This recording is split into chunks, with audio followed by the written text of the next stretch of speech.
Okay, how's everybody doing? I hope you guys can hear me well.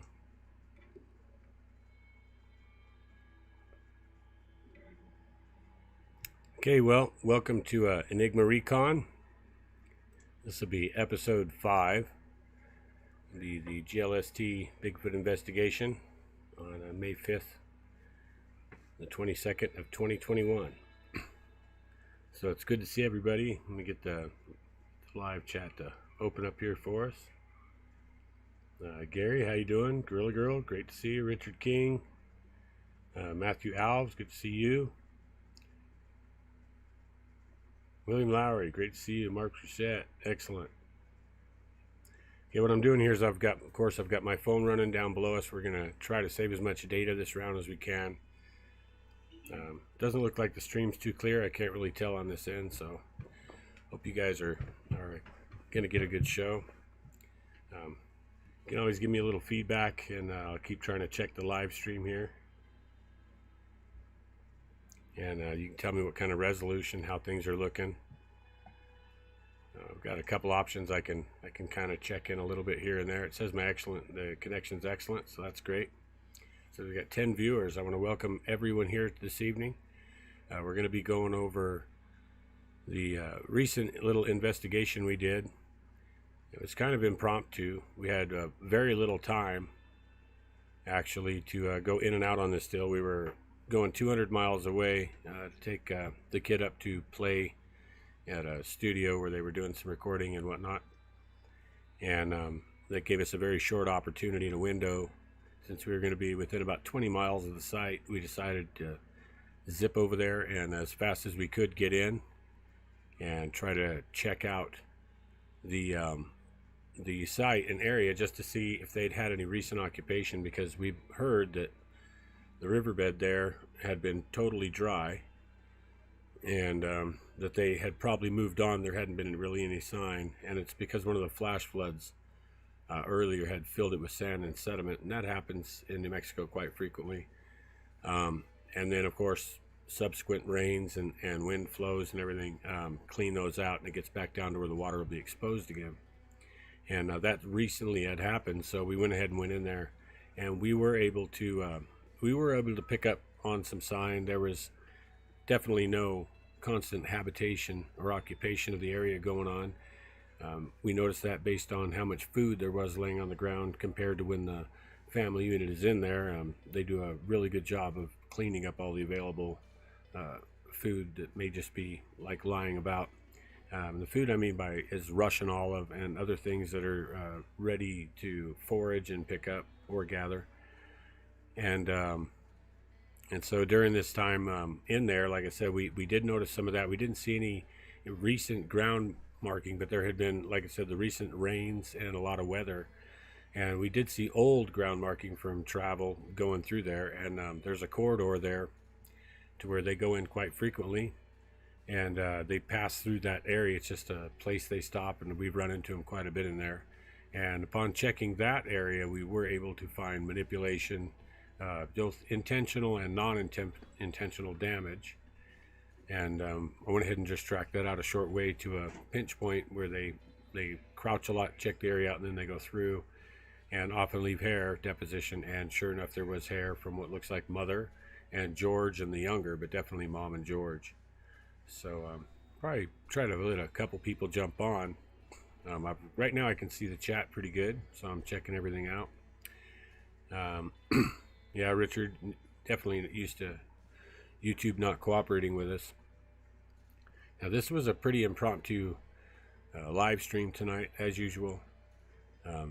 Basically because I was going to do another interview this evening with the guys from Sasquatch Chronicles, and we had to push that on a little bit. So I just figured, what the hell, I had the gear running, so I might as well just jump on here and show you guys, the recent work.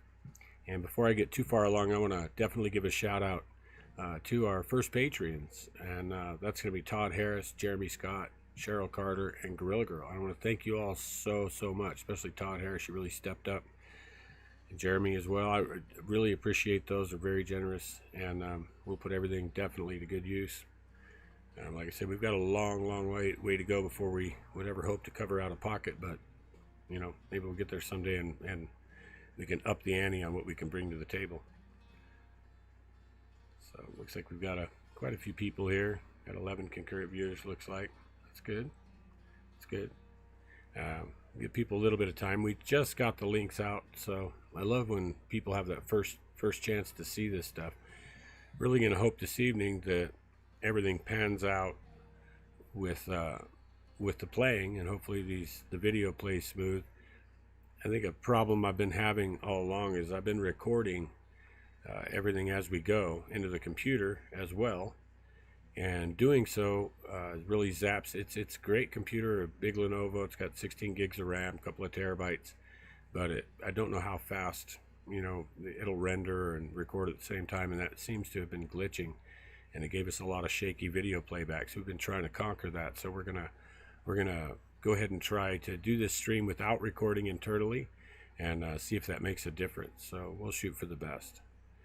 So I guess we can go ahead and get right into the investigation here. You know, like I said, I'm gonna have to drop the main view of the live stream. I've still got it kind of below me on my phone here. So yeah, West lost our game. Thanks, Mark. Hey, Joshua James, how you doing, buddy? What's going on? So yeah, well, we'll get him later, I guess, right? So we'll go ahead and zip into this stuff here. Let's drop our soundtrack. I'll try to keep track of what's going on. So this is the general area. It's made of desert landscape, thick river bosque. You can see train trestles and things. So there are access routes and things, and then it gets from here. It gets actually really quite remote. And I think when I was taking a picture here, we might actually get to see. It was a curious unknown little animal. We couldn't figure out what he was. And that's him, but he's ducking down real weird. And he was living in these burrows that were in the wall, like this one you can see here. So kind of something like that, just in the wall. And he was able just to go up and down these walls pretty crazy. And we were watching him, so got a little picture of that. And this is, of course, one of the access points to go in. And it's really actually pretty rugged. Hey, and hello to New York, William. Great to see you. So it's actually pretty rugged country, and then it mellows out down here in the river bottoms. And these grayish trees here that you see, these are the Russian olive, and these provide a primary food source for the family unit. And they drop quite a bit of food all year, and then the food will last through the winter. It's super high in sugar, super high in protein as well, so you get some really important carbs and protein off of that. And they can literally eat, you know, I mean, there's thousands of pounds of it collectively laying throughout the riverbed, so plenty of food source as far as that goes. We'll just go through some pictures. So something I want to talk to you about when we talk about food sources, and you get, you know, a lot of biologists and even anthropologists and things, they look at, you know, well, is there enough food source to eat? And even in this, I could probably pick out massive amounts on the ground here. You can see. So each one of these little balls here, I'll show a close up later, is a Russian olive fruit, and they just, if they're not picked up, they just literally cover the ground. And of course, there's no bear here or anything like that to be eating any. And what I'm looking at right now is actually some high damage. I don't know if we'll be able to see it or not, but there's some high limb damage here. So we'll see. Yeah, well, right here on this limb here, this limb, probably the one I'm touching. And what that is, just stuff that we look for from passing through here, where they'll move branches and stuff out of their way and affect the region, you know, 6 to 8, 9 foot high. Not so much down here as much as up here in the upper body if they're erect. But yeah, anyway, so the food source all laying out basically means that the family unit's not in there at this time. But they, you know, had definitely been passing through. You can see here we also represent large cottonwood, salt cedar, and if you're even 5 feet through a lot of this, it's impossible to see a person, even if they're wearing fluorescent orange. I mean, you could put on a fluorescent orange jumpsuit and stand right behind this 5 feet in it, and you're gone. You can't make it out. So anything that's got any resemblance to natural color is going to be pretty invisible to us if it's hidden at all. Ed Sparks, good to see you. What's up, brother? Marcus Maximus, yeah, I saw your car keys, you bet, but I'm not going to tell you where they are unless you send me a check. Say, cool. So anyway, here we go again. You can see the bright red here. This is that fresh raw Russian olive growth, and then right on the other side you see the darker gray, and that's after 1 year. So we know for certain each season what they're breaking, and you can kind of go through year by year as this stuff ages, and you can get an indicator. But normally they break the real fresh red new growth, and it's Russian olives is so durable. It's incredible. I mean, it's unbelievably hard to snap, especially when it's green and in that fresh growth stage. So here we're just checking surface. They don't often walk in the sand, but they do walk on the bank quite a bit.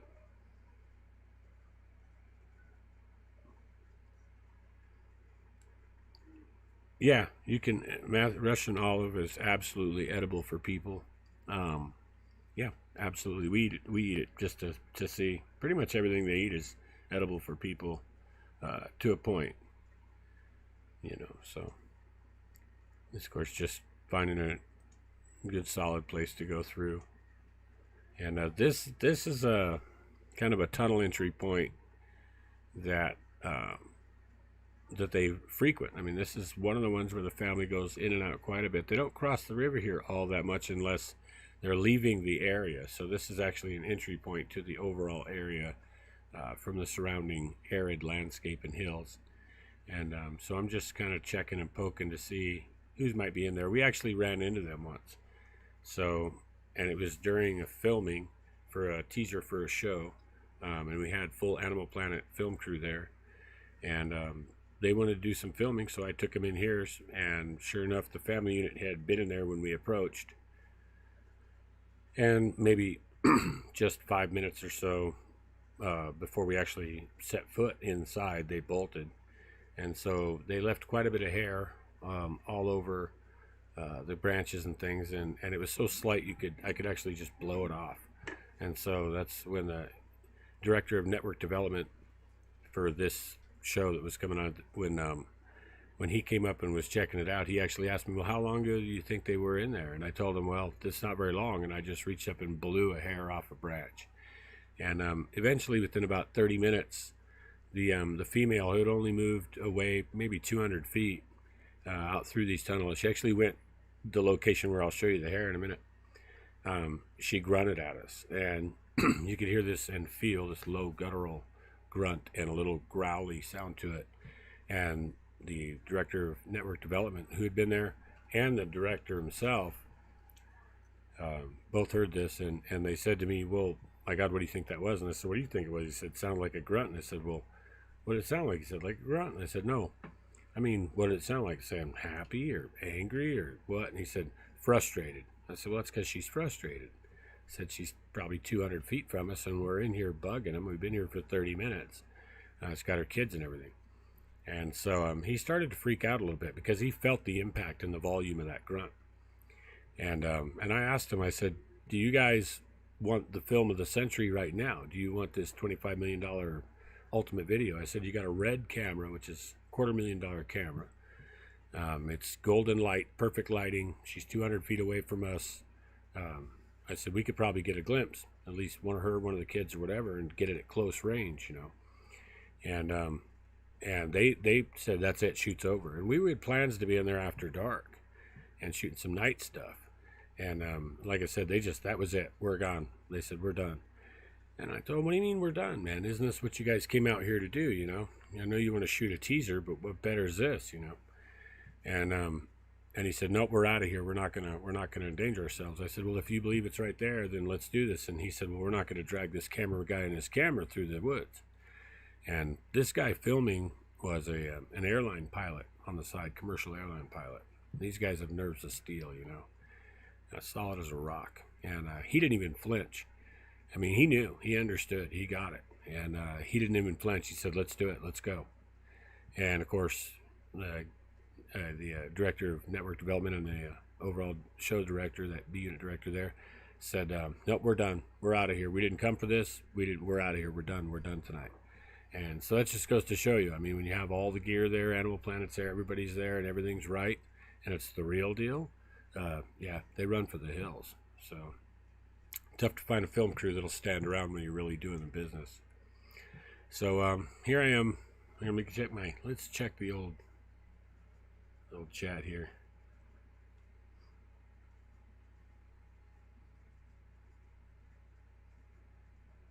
Yeah, people don't enjoy snacking raw acorns too much, but you know, these aren't really acorns. Russian olive is quite a bit different. It's a nutty little fruit, has a soft hull on it. There's nothing hard but the pit, which is super bitter. So you never want to bite the pit, because and they don't either. They just mouth them and then pass and then swallow seeds and all, and then they pass the seeds. So the scat is almost always in the river bottoms. Almost always contains some element of Russian olive, if not the primary, you know, factor for it. So something I want to point out this picture though. So as we look through this stuff, stay aware for sites like this. You see these two little breaks here, snapped over and bent down, and so these are entry markers. So when they came, they haven't been here a lot. So as we can see on the ground here around me, there's all these little seeds, and we'll get a better picture. But it's just prolific. There's so much Russian olive here, and they normally would just pick that up. But they have moved through here, and to mark that route of travel, this is what they're doing. And this is the kind of stuff we look for, because it's not always that low. I'll show you some other damage as we go, and it'll help you figure that out. So just a second here.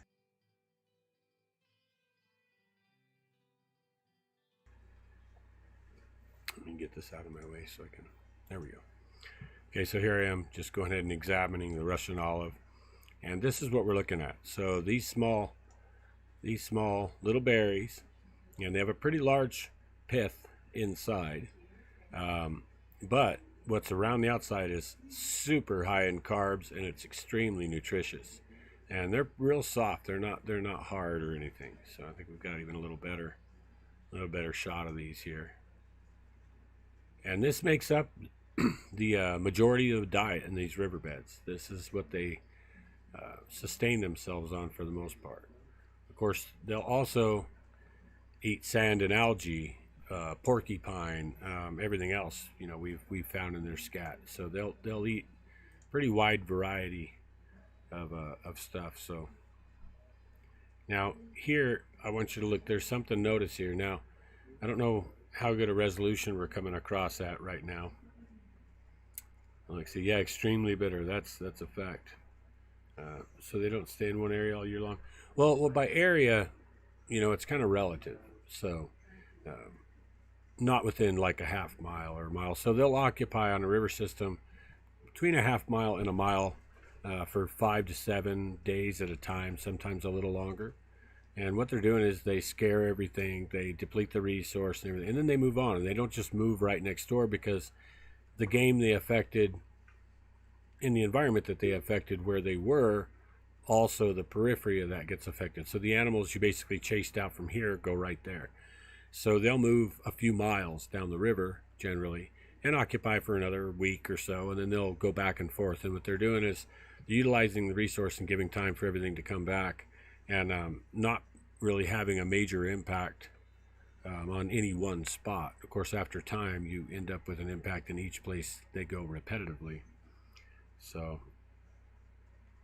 here I want you to notice again as we look around through these pictures. So up in the back corner here, you'll notice this break. And these type of breaks and things like this may seem subtle, but they're super important when you're tracking. So this is a lower branch that goes beneath the break. There's no way to affect this piece of wood from down here, like if a cow or anything was to go through there, because it's behind these two pieces up inside.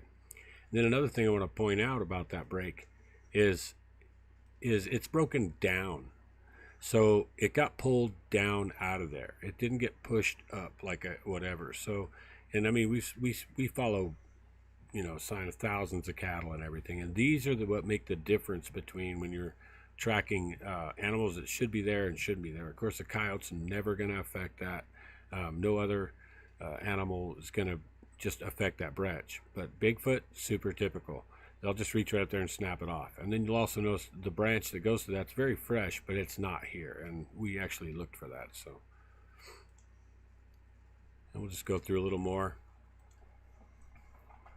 Now on the video, we were in, like I said, briefly, so we videotaped some of the good stuff. So you won't see any of the hair in the photographs, but we will see it in the video, and hopefully the stream comes across and it'll be crystal clear for you. You guys might want to give me some feedback on how the quality of our stream is actually looking too, because on my phone it looks really crappy, but I've found that that's usually my phone, not the actual stream.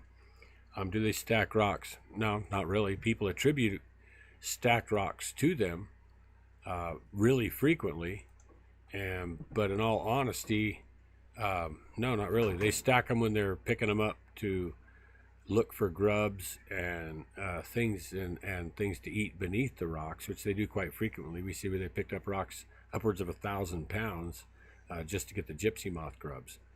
And but as far as stacked rocks, what people are finding they attribute to Bigfoot are probably not, because I mean, I've tracked, being a treasure hunter for years and doing ancient history and things, people have been stacking rocks as long as rocks have been around, and there's been people to stack them, and for many reasons. And there was no canyon, ridgeline, or hill that was fully abandoned in North America. So every one of those also had or has stacks of rocks, because that's how you show which side of the canyon to walk on, where the dangers, where the trails are, and they mark these things for 10,000 years. So it assists in getting to springs, to campsites, and all this. So it's every canyon and everything was a travel corridor marked by road signs.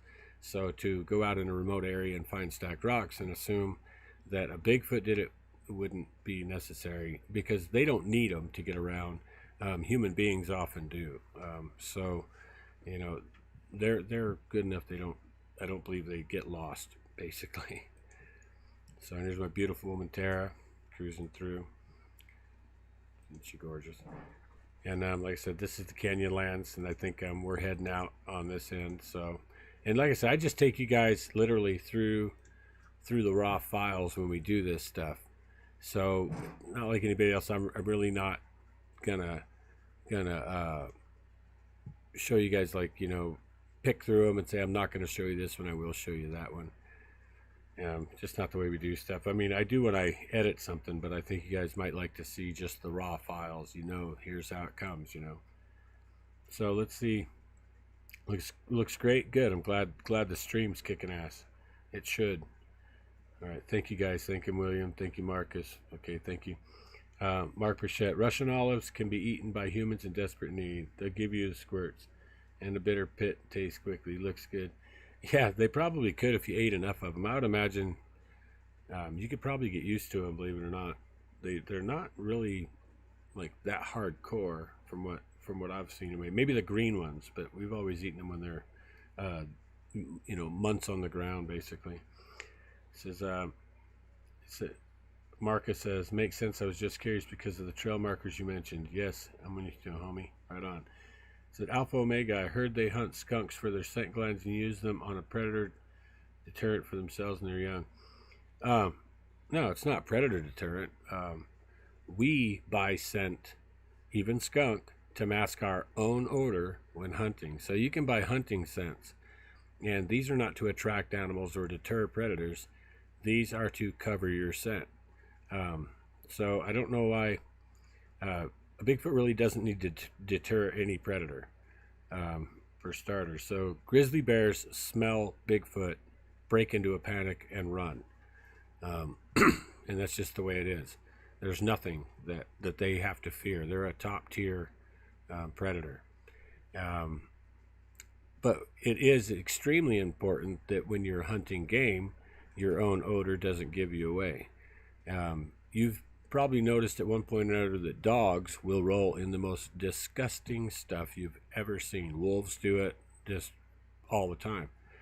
What they're doing is the same thing. The more rank it is, the more pungent it is, the more it's going to cover their own scent. They know, they're well aware that they smell, they smell other things. They're well aware that they smell themselves, and they assume other animals can smell as well as they can, even though most can't. So they try to do a good job at covering their own odor. That's what the Bigfoot glands are for. It's an old hunting, the Native Americans did the same thing. Everybody that hunts knows these things. So it's a cover scent. So what you do is you find a skunk, you rip the glands out, you take those glands with you. Those glands will be good for literally for months, covering you and your other people within your hunting party or hunting group. They do collective hunting. They'll have smaller or female individuals run or walk deer downhill into a waiting male, and then he'll take them out silently, usually either with a rock or by grabbing them and twisting them, and that way not to alert the rest of the herd too much. And for those points, the male needs to be either downwind if he's possible, or have a cover scent, or the deer aren't going to walk up to him. It's just the way it goes. So hope that answers a little bit of questions on that.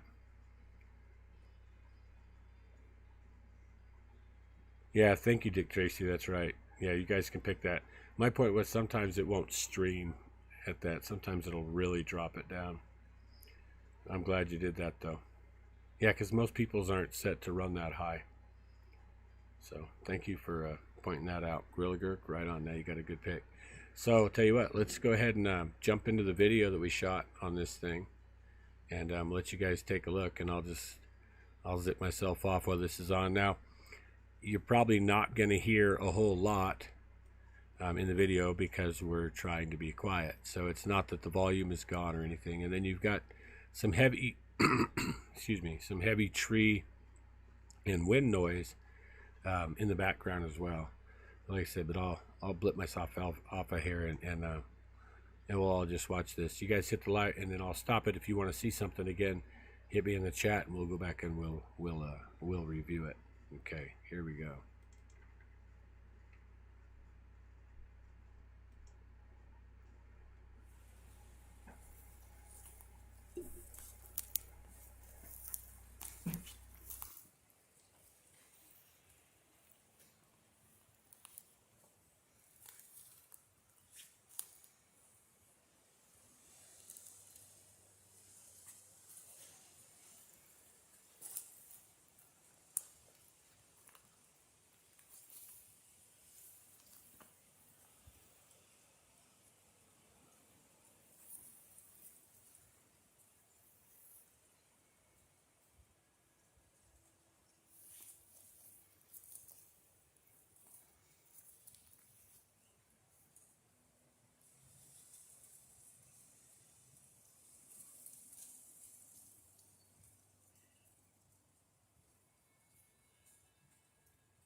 Is this a very old? See this kind of damn. Yeah. Look here. Look how much is on this one. So, you see how much is on there? Yeah. Look at all that hair. Right? You can see it. Yeah, you can see it. Yeah, so that's Mama. So Mom's been here. So they have been here. This isn't very old. See this kind of damage right here? It's real small. That's from my hand. It's broken up over. Not down. Not down and passed through. You probably might be covering the mic, babe. Okay, so if you couldn't hear me, Mama's been here, and George at least. Probably the other young one, I'm sure. George is pretty big. Got a big cluster of hair here. Cluster of hair here. And then right here you can see inner damage where something had to go through this hole. Through this hole, look, to tear all this up. So that's a hand or an arm. So that's not a cow or anything like that. Okay, and there's hair right there. And so this is George. So this is chestnut, brown to orange. And then you got Mama too. So we'll pull a big hair off here of Mom. So this is a mom. This is a mom's hair. So this is about a 2.5 to 3 inch hair. It's not fur. It's hair. If you could see it or not. And you guys might say, why aren't you collecting that? Because we can do this just about any time we want to. We've already collected dozens and dozens of these specimens from these subjects, especially Mom and George. Because George is 7 or 8 foot tall. Mom's 10 foot tall. So we came here specifically today just to look. So this is about 200 miles from home. And this is the area the family occupies. And this spot is one they always come to. Even if they're not staying in here, if they just pass through here, they pass through here. This is one of their spots. So it doesn't take much to see if they're still where they should be. I was told that there was no sign of them here. I've got people watching the area and said that they must have moved on, but there's been no sign. But clearly there is sign. I don't see any sign of constant habitation at all. There's tons of food laying on the ground. Just tons of food laying on the ground. So they're not in here just consuming, but they definitely came through this zone right here, this tunnel zone. A lot of fresh damage. They blocked the other entry. They blocked this entry with this branch. The cows come through here, but the cow didn't do what we're seeing here, and this isn't cattle hair. So same subjects we've tracked through here forever. Looks like they've had a lot of rain and a lot of wind since they did come through. Okay, cool. We're out.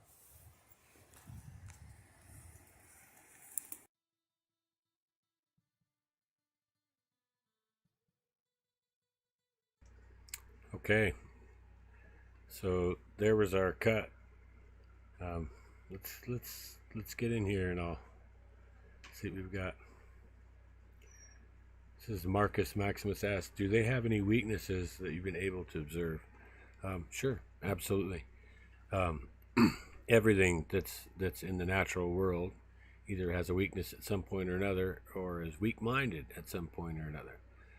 So often their own focus sometimes can be their weak point.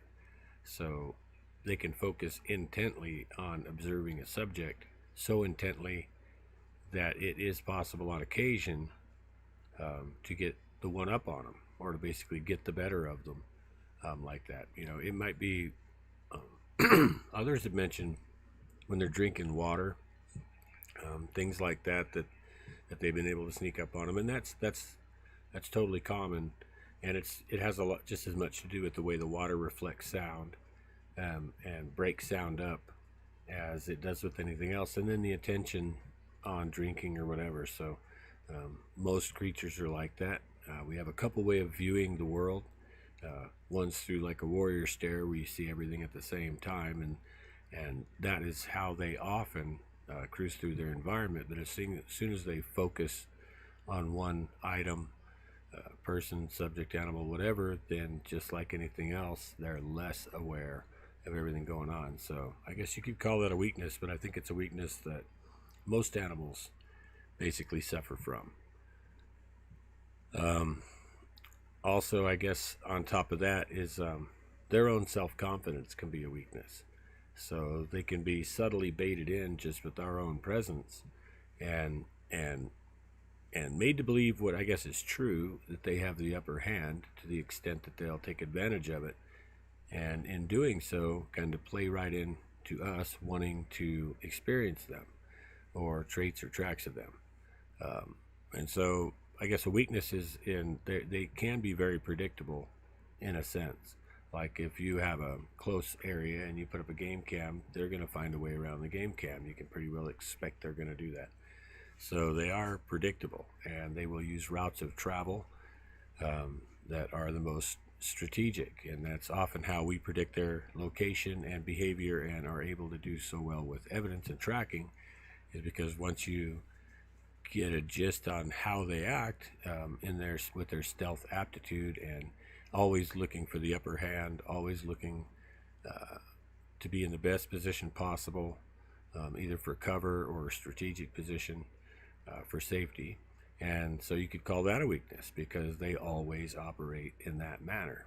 Humans can be a little more unpredictable than that, which is one of our strengths. So let's see what else we got here. Your friend found out she was allergic to them. Well, that's great. I guess that's one way to know when one of them's in the area. I guess that could be a benefit. Let's see what else we got. It says, research on a podcast I watched recently said Sasquatch use sign language. What are your thoughts on the use of sign language? I would imagine, animals use sign language. A cat's tail, a dog's tail. So if, like, you know anything about dogs, if it's carrying its tail to the left, it's probably a stranger. If it's carrying its tail to the right, it's probably someone familiar. If it's carrying its tail up, it's probably on alert. If it carries its tail down, it's sensing danger, or it's scared. So, sign language is I would imagine predates all other forms of communication in the animal world. Almost every animal on Earth, even spiders, do certain biases and body movements to make signs. So I guess it's where we draw the line. Are they communicating a verbal language with hand signs like we do? That's what we do. See, we seldom do we use sign language in an essence by itself. The ASU system uses the phonetic, our phonetic language, our spoken word, and then they convert that into individual signs. And that's largely that can be used within our construct of our society. Something in nature may not look at it that way. A sign for a bird might just be the sign for a bird instead of the BIRD, which also is in ASU as well, because the American, or ASL, because the American Sign Language needs to be efficient and fast, and the only way to do that is to condense some of the meanings and the long words that you wouldn't want to spell them all into specific meanings at which they then sign in combination. So I would imagine that basic sign, no matter what, stop, go, come here, stay there, be quiet, things like that. You can almost tell, even a dog, a dog can be barking, you put your hand flat to the ground and shake it up and down a couple times. The dog knows you mean shut up. Why? Who knows? So I think certainly they're going to use sign language, and I think it's just inherent in living beings to try to communicate any way possible, and if it needs to be quiet or stealth, that's just kind of what comes out of us. So I would imagine so. Let's see what else we got here.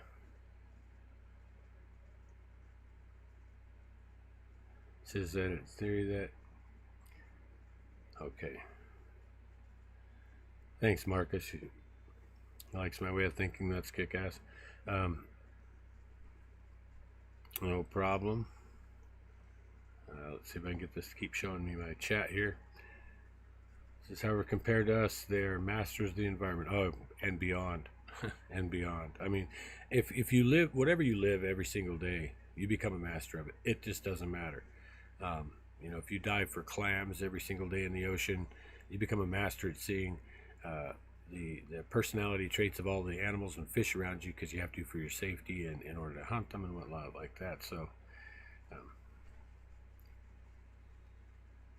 it says, Rainbow Moon Raven says, up here they love the sound of my native drum and will come up closer. Perhaps music is a weakness too. I believe that.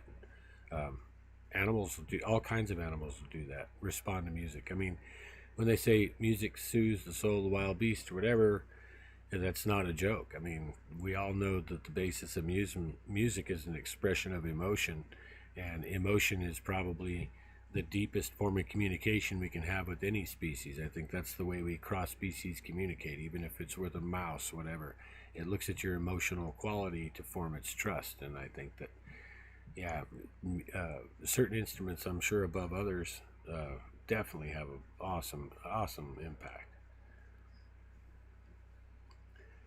Barbara says, Rainbow, I play harmonica to a family group on Mark Tipping Gas. That's awesome. Says, one alone. Oh, don't worry, you're here now. You can always zip back. You know that. So it's good to see you though, one alone. I'm glad you showed up. It says, any idea how many members are in that family group? Yeah, we've got a pretty good idea. So I know there's at least 7 there all the time. Some of the individuals don't leave a lot of sign, and it seems like the older females don't for sure. And but we know there's 7 because of when they defecate. So when they go to the bathroom and relieve themselves, they do so most often in a group. You do find solitary scat, so they'll do it. They'll relieve themselves, maybe even sometimes 2 or 3 times in a half mile on the same trail from the same individual to completely evacuate. So they won't necessarily stay in one spot the whole thing. They'll go another 1,000 feet or a little more, or whatever, and they'll do a little more.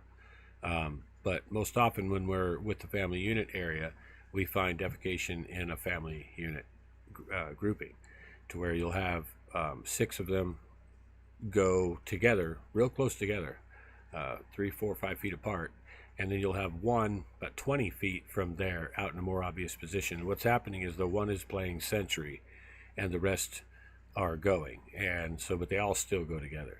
And these in this way we can track how many subjects just continually. So we'll find those same groupings. And like I said, we've recorded from them being in one area for about 5 days, I think, something like that, where they left 48 piles of scat collectively, and which represented probably about 60 pounds.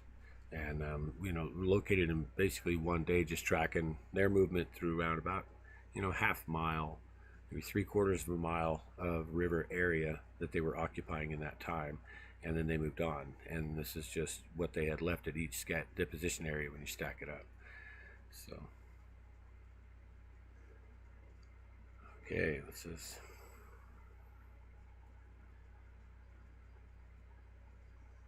Rainbow. I also think that Rainbow Moon Raven. I also think that their memories, they remember the sound of the drum. Old stories in BC say they used to come trade with the older days. Yeah, absolutely. I was just telling Tara about that. We found years ago a location where on the side of a pretty open mountain in a desert region there was terraced earth, and real ancient terraces. And on these terraces were piles. I'm sure they're still there. Were piles of massive stone tools. And people, you know, question, well, do they make tools? Do they not? And I'm not saying that Bigfoot did this, but I am saying that something very large in that deep antiquity was producing massive tools, much bigger than a standard human, twice as big as a standard human's tools. And they were obviously trading them, because the location that this is in is kind of a valley, or I mean, it's in a ridge line, but it has a saddle, and the saddle breaks over into a terraced section in between 2 valleys. And areas like that were often used as trade, where cultures from different valleys or different regions would meet at a ridgeline saddle, and that was be kind of the dividing line. And then they would trade their goods. And on that, like I said, on this terrace, there's 8 or 10 big piles, 3-4 foot high, of massive tools. And these tools are the same tools, you know, like scrapers, leaf knives, microblades, macroblades, even some points. And let's say it's your average size, the large size of a scraper, because you might have a scraper that's this big down to a thumb scraper, the little thumb, but it'll be identical. The design will be identical. Every nap will be the same. Where one would be this big, you're talking it would be this big, identical, same form, and several forms of those tools like that. So I think that, I'm sure that trade occurred, and of course I've heard, from too many Native Americans and the elders in their cultures about trade. I've also seen remnant of war. So there is a place that I've kept under wraps where there's a glyph panel, and the location is actually not that secret, but no one knows the glyph panel is there. And it shows a war between Bigfoot creatures and people. And in the center of the panel, there is a large Bigfoot, about 3 feet tall, fully drawn out. Looks like a monster, just looks like a classic monster. And then below him is a Bigfoot standing face to face with a native, and the native has a bow, and the native's holding his bow, and it hits him right about the hip bones.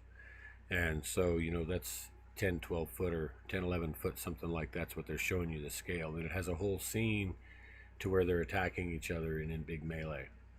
And it's a real sacred place.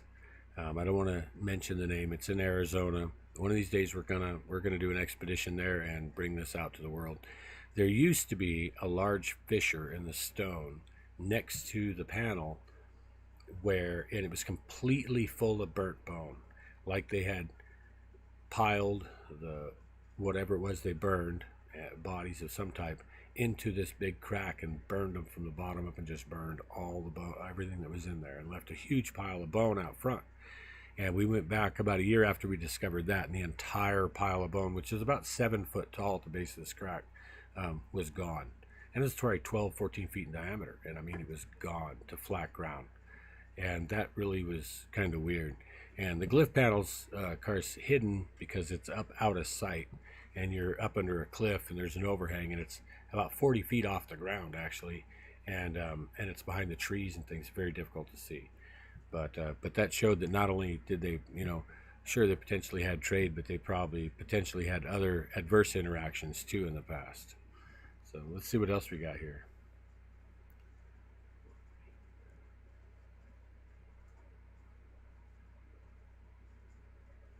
Okay, we're gonna have to go back here just a little bitty bit. I'm reading. Okay, it says there. Alpha Omega asks, is their gestation cycle the same as ours? How do we know it? I don't have a clue. I know that we've vicariously witnessed a couple of births, and they seem to happen in early October, or that time of year anyway. And then from that point through about February, the large male of the group is very aggressive, killing every dog in the valley and causing a lot of havoc and being around the family group quite a bit more. And then during the rest of the period of time, he stays gone most of the time. He seldomly comes back into the family group. We assume he retreats to the high mountains because of some of the things we found in the high mountains. So let's see what else we got. Mark, yeah, big feces in the Rockies. Says Reba Campbell, I hate to bring this up, but in the middle of this right now, are there some that are actually not Sasquatch that are violent? Oh, wait, let me see what you're... Are there some that are actually not Sasquatch that are violent? I don't know. I mean, I'm not sure what you're asking, if there's some that are not Sasquatch. Well, there's not going to be any Sasquatch that are not Sasquatch. Are you asking, is there going to be anything else that might be out there that's violent? Sure. Why not? Absolutely. Could be. There's a lot of things out there, I know that for a fact, that a lot of people don't even touch on yet. I mean, there's some scary stuff out there. Some things from here and some things from other places. Violent, I would assume so, yeah, based on historical account. But you might want to clarify. I'm not real sure if I addressed that correctly. Reba Campbell says, I know of a family that had habitation, and it's gotten way bad with 2 of the humans killed. The beings told her they were not living there before, so it didn't seem territorial.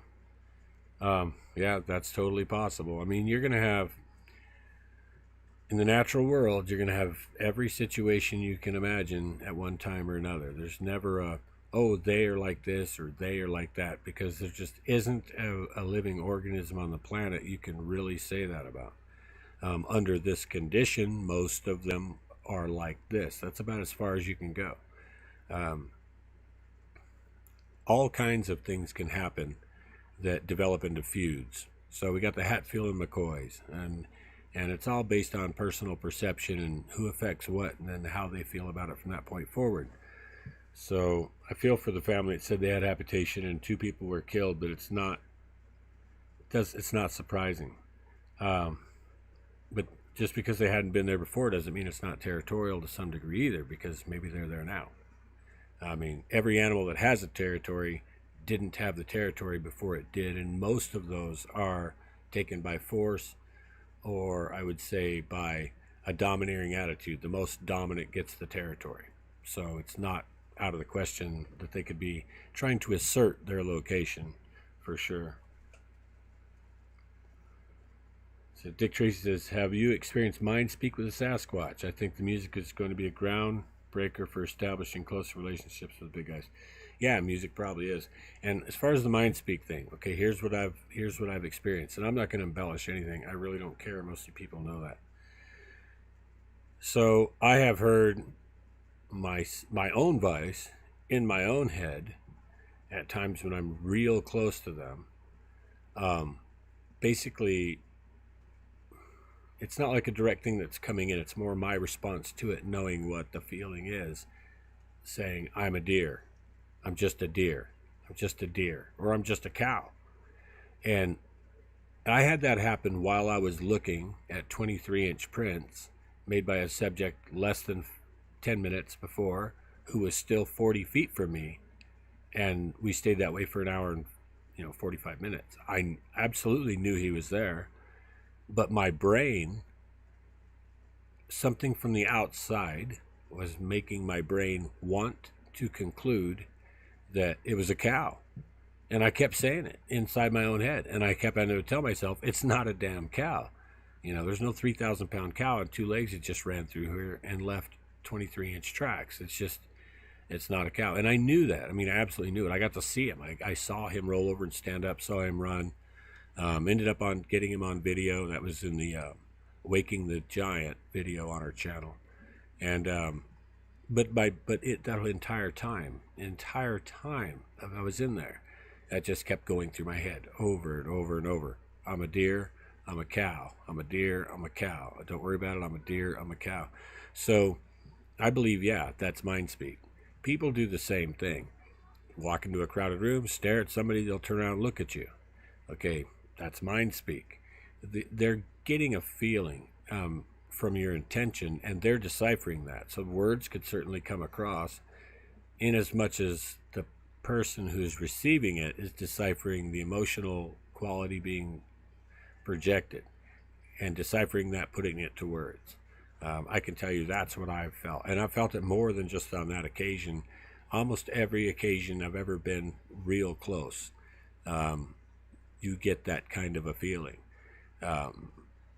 And yeah, I believe that is mind speak. As far as using my words, they don't really need to, because my own brain interprets that communicative quality and the object and the focus of what their intention is. My brain, and I'm sure everyone else's, filters that into a series of words based on kind of more feeling. It's very hard to explain, but it says Marcus Maximus, what do they look like in your region? I have the grassman here in around Indiana. So I'm not a big one to say, oh, well, regionally they look like this, regionally they look like that, other than maybe size attributes. Because everyone I've seen was different. No two looked the same. They had at least as much diversity as human beings, and you can have people that look everything like a goose to a Neanderthal. I mean, people are just a huge diversity, and we're all the same people. So as far as what they look like, you know, standard stuff. They're big, robust, broad, most of them. I've seen a 10-footer that's lanky like a basketball player. Everything I've ever seen, you know, has a hooded nose, more pointy than they are wide, not real big for the face. Everything I've seen has eyebrows that are upturned slightly, not ever descended.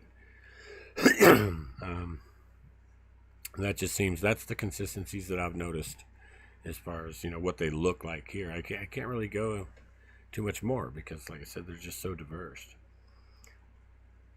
Said, I've found them to use tools. They gifted me an antler used to dig roots and an old native tool that scratches on it. Plus, I have found other tools, but they were old native tools, not huge ones. Rainbow moon raven. Yeah. I found tools on top of pine needles and loose leaf litter in areas, extremely remote areas, and I know something dropped it. Usually hammerstones. I haven't found anything other than really hammerstones being used. And I know that they, based on remnants and stuff we found in the past, that they will take bone on a large flat surface, crush it, and eat it. And people say, well, they break to get the marrow. They do that too. We've seen lots of cracked open bone, cow bone cracked where they've extracted the marrow. But when they eat a deer and they're on the side of the mountain, they got their family or whatever, they'll take the whole thing, eat it all the way down to the bone and cartilage, and then crush the whole thing up into basically a mash and then eat that. And not leave anything left. There would just be nothing left. So as far as tools go, I know that they pick them up and use them. Now sticks, simple basic tool use, absolutely. So, and things I'm sure like antler, sure. So, but I haven't seen them carrying anything around too much. So it's been grab a tool, use it, leave a tool. So we find where rabbits have been dug out of burrows using sticks. And they'll widen the burrow way out, and they'll still be 3-4 feet down, but they'll reach in and get that rabbit out, and they'll throw the stick on the ground because they don't need it anymore. Now they got the rabbit. We've seen that quite a bit, so they definitely do use tool. It says, where was this? Sorry, I missed that part. Okay, I'm not real sure what you're asking about, Marcus. Oh, New Mexico, yeah. So we're looking here, let me go down here, and in a minute we're also going to start talking about a couple of the things I mentioned, which is we're going to go over some of the basic differences between hominin and hominid, and how these terms are changing, how their use is changing, and how that alters the understanding when we hear reports on what's being done in science.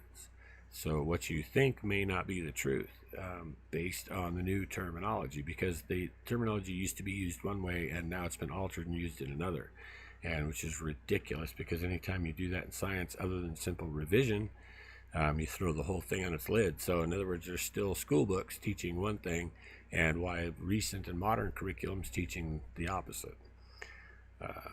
And what I mean by that is high school books and things like that. We're up in the upper classes in academia, and like in college, they're teaching you differently. Okay, I'm going to address a few more here, then we'll get into that.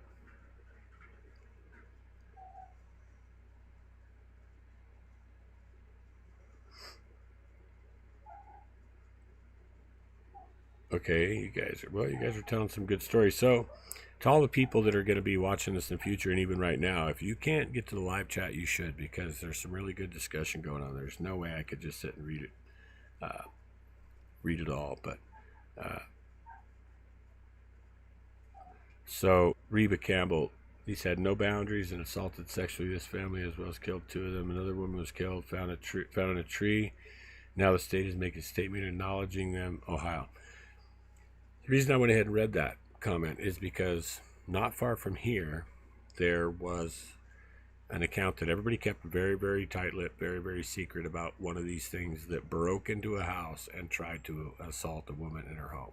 And it actually went in, it was probably a very young individual, but went in, tried, and left. And talk about freaking some people out. So I don't doubt anything you're saying. The stories I've heard off the res and other places are, most people won't even be able to swallow. And they're as real as it gets, but it blows their paradigm of what these creatures are. and it is the reality of it, unfortunately. Would I agree with there being several types of Sasquatch? Sure, just like several types of people, absolutely. I think I think there's several types of beings. I think a Sasquatch or Bigfoot or whatever is that what it is, regardless of the differences we see. Like in human beings, the same thing. They're not like deer or anything like that. They're going to have the or even gorillas, even though they are far different. If you ever look at them, they're easily to identify subject to subject. They're not all the same. But simple animals like that tend to be more alike. Dolphins, things like that. You like someone to look at dolphins, they all look the same. It's hard to say. You look at humans, they all look the same when some of them are 4'5" and some are 7 foot. Some are 300 to 400 pounds. Others, going to max at 85, 90 pounds. And this is this huge diversity. Every kind of skin color, eye shape, eye color, teeth shape are different, feet shape are different. Yet we're all just people. So I think that they're a Homo sapiens sapiens, basically. I mean, we're not a subspecies or anything. They're identical, just different looks. So no, I don't believe that there's more than one kind of Sasquatch. Now, is there a Sasquatch and then other things? Yeah, I believe so. I think that what was found in Florida and filmed, or photographed in the backyard of that lady's yard in Florida that looks like a big ape, that's a big ape. That's not a Sasquatch. That's not a Bigfoot. That's not what the Native American people regarded as people. That thing looks like a monster.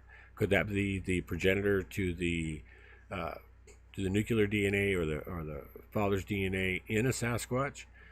It's possible if that's that close, but it doesn't need to be. That could be Gigantopithecus walking right there, because that's about as close as I think Giganto gets to a Bigfoot. Giganto's a big ape. I don't care what anybody says. Bigfoot isn't. By definition, Bigfoot is human. By anthropological definition, Bigfoot is human, which we will also be getting into if we can slide through this live stream. Let me go ahead and get some more answers here, and then we'll get on into that. So those MindSpeak. Well, on MindSpeak, what do they want you to think? They want you to think whatever it takes for you to ignore them and not believe that they are what you witnessed. It says, yeah, none look alike. That's a fact. Rainbow Moon Raven, none look alike. No, you're not hearing background vocalizations throughout this. This is actually a little soundtrack that one of the kids here put together for me. William, he's just playing around and had these little riffs recorded, so I grabbed him up. His name's William Lowry, prodigy with music and on a guitar. He just turns out some really beautiful stuff, so we just tossed that in the background there. Yeah, Mark, that's right. They're as varied as we are. There are sentient, self-aware peoples with cognitive skills and even very sense of humor. That's correct. Even horses have a sense of humor, though. So, but I mean, yeah, no, absolutely, that's correct. They're people. And I mean, I'm not coming from supposition. So, by definition, what makes people a people, they are. By definition, what makes a human, they are. So that is full bipedalism. A primate, fully bipedal primate. It doesn't take much more than that to basically fit the human category. That doesn't mean Homo sapiens sapiens. It could mean Homo sapien other. Okay, so because that's how family branches and trees go. We are Homo sapiens sapien, not just Homo sapien. So they are purported to be Homo sapien cognatus, which would be a different type of human. Of course, Neanderthalis, Homo heidelbergensis, Denisovan are all different types of humans. Don't let people say, oh, well, this is a human bred with Neanderthal. No. Homo sapiens sapiens bred with Neanderthalis, both of them human, or it wouldn't have worked. Humans don't breed with apes. We are not a great ape. Okay, so this is what we wanted to get into. You can describe us as hominid but you cannot describe a great ape as hominin. So we are, by definition, hominin. We are the top tier of the hominin tree. Okay, those are ancestors that led to humans that we fit with genetically. We don't fit with gorilla, we don't fit with any of that, but we do fit with Neanderthals, we fit with Homo heidelbergensis, Denisovan. All these are pre-human ancestors, or hominin, whereas Giganto would be a hominid. It would not be a pre-human ancestor. This is something that's very important, because what we look in all the DNA, no matter who's doing it, okay, is that this is a human. And sure, there is a very, very tiny difference, okay, but not in the core mitochondrial DNA, okay, it's in the nuclear DNA, in the father's DNA, which means there's a contributor to the DNA. It doesn't even necessarily mean the father is a different species, or even a different species, but it could be a different type of human, be the progenitor in history. It doesn't have to be at this point in time. So what you could be seeing are humans with a different progenitor mixed in that's unknown from a previous time, which is actually most likely, because if it was an ape and we're looking at an ape-human hybrid, of course everyone's going to scoff at that because it's not potential.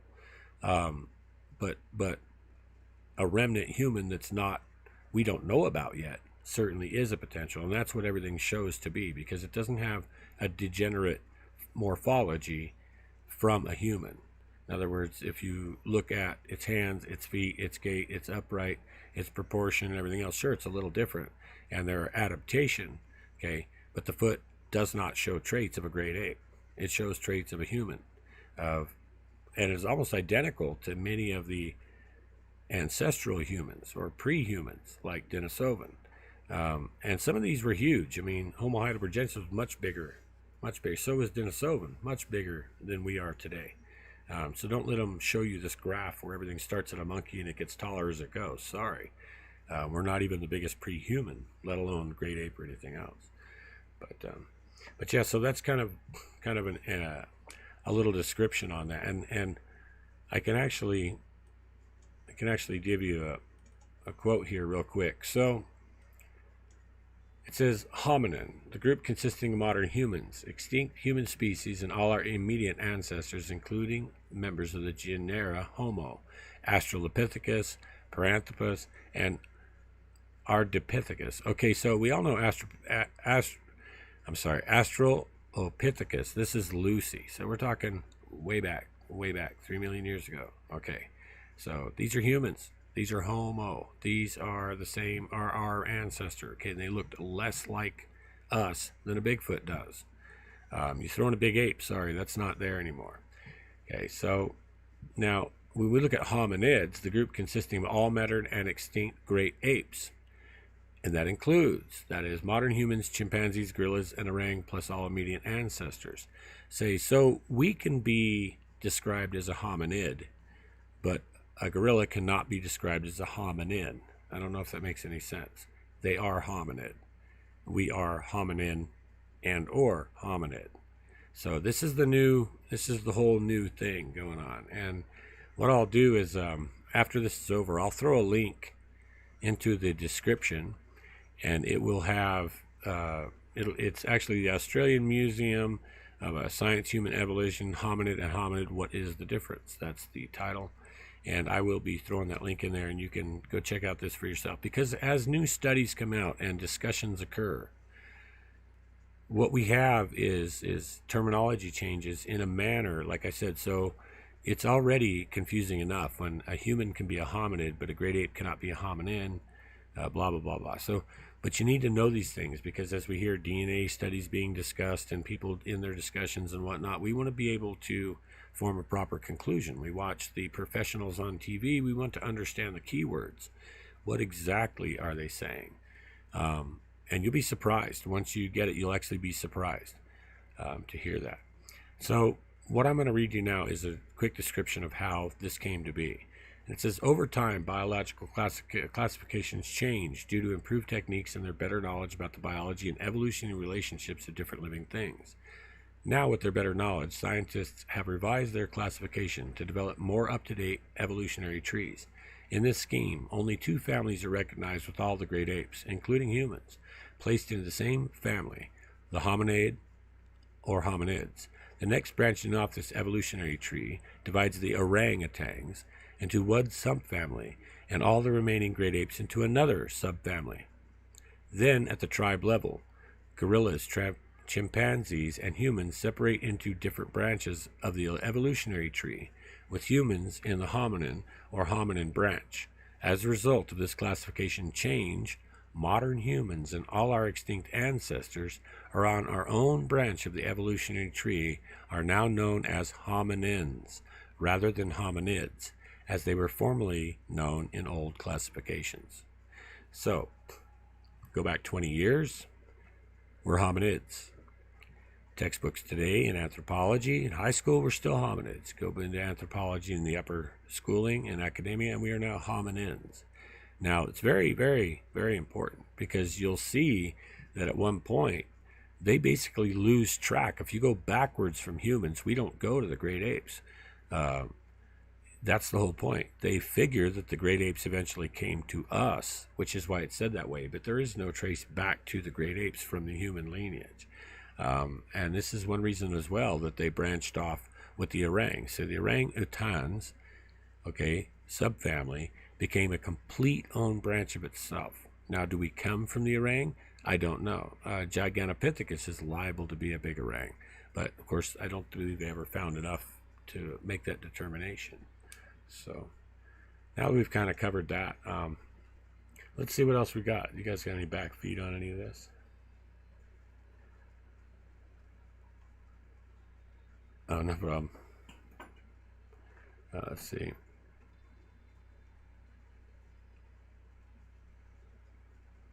Yeah, so I have to go, when I go through the chat here, you guys, it's great. You guys talk to each other, which is awesome, but then I do get some directly to me, and that's where having Tara, somebody here, really, really helps out. It says, so I think this is awesome. It says, discussion without a hassle is very nice change. Thank you all. Yeah, Rainbow Move Rain, there won't be a hassle here. So you get a hassle, and whoever starts that's simply gone. That's something I've never cared about being popular. I don't care about it now. We're here to get truth going, to end supposition, to stick with what we know and get to answers without being pulled one direction or another direction. It says, how you have it seen slap trees with their hands to create the wood knocking sounds? No, haven't.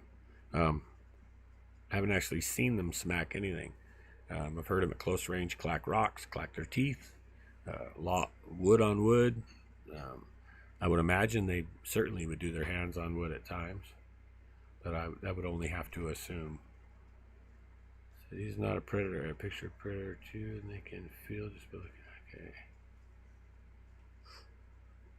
Yeah, and just be patient with me as I jump through these here. I don't really want to miss anybody.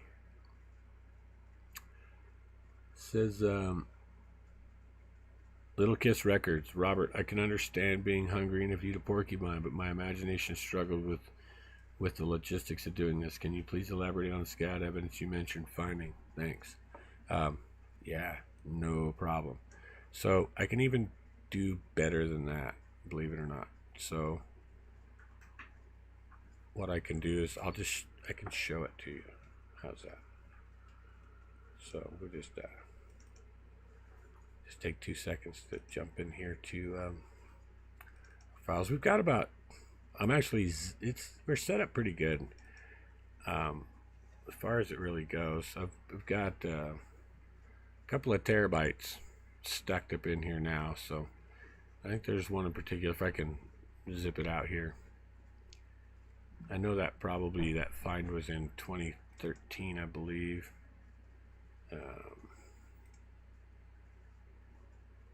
Shouldn't get me too far if the computer quits reloading everything. Because yeah, that's really interesting. We were logging everything they were eating, and actually making a full dietary survey, and we came across sand and algae a couple of times, so we could kind of tell that wow, they definitely weren't doing very well. And then all of a sudden we come across One of them that, you know, oh, here, it might be right here. One of them that, yeah, definitely had that type of scat in it. So take me just a second here. That might take longer, who knows.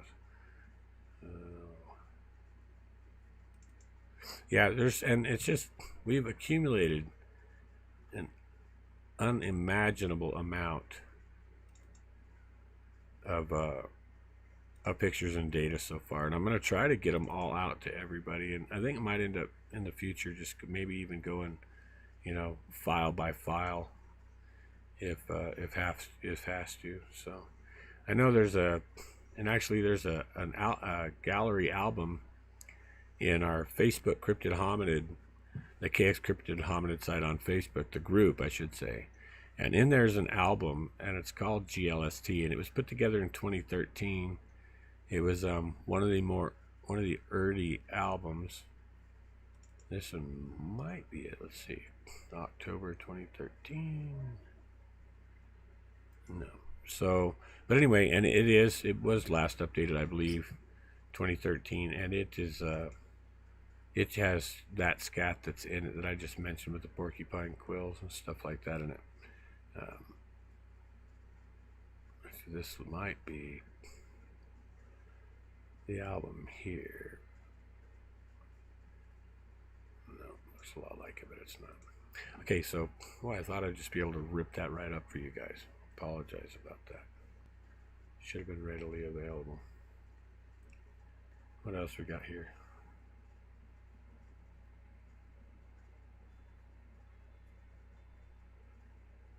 Yeah, you did. We're still awake, buddy. We don't know how to do anything else. We just keep going and going.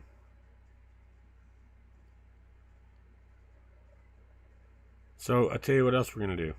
Let's go take a look. Wow, you guys have been busy.